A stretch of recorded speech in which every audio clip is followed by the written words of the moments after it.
موقف زي ده يا جماعة، موقف زي ده ولعبة زي دي في الهدف بتاع مروان عطية، دي تبين لك ان زيزو بتهرب من المرمى، بتهرب يحط نفسه في موقف ان هو ممكن يشوط والكرة تضيع. بيبين لك ان الراجل ده شخصية ضعيفة على المرمى. يعني بص، موقف الكرة راحة لطاهر متطرفة، معروف الف ب كوره متطرفه، زيزو يجي من اخر الدنيا جاي من بنها تمام علشان يعمل اوفرلاب. اساسا طاهر بره، يعني لا هيرقص ويدخل جوه يشوط، او هيعمل هو اوفر زي ما عمل كده ومروان عطيه جابها.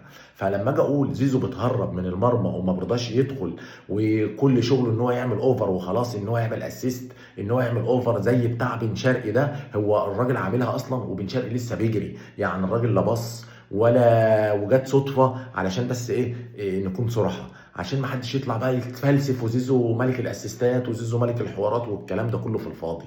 زيزو في كرة زي دي ان هو يروح على الطرف علشان يعمل اوفرلاب في كرة اصلا ما ينفعش، يعني مش عارف يعني ايه اوفرلاب.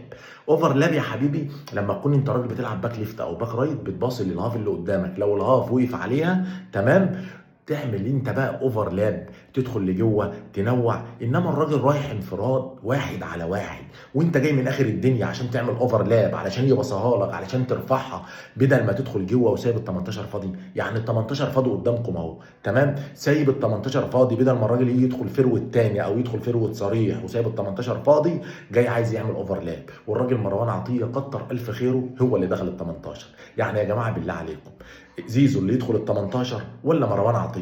سلام عليكم.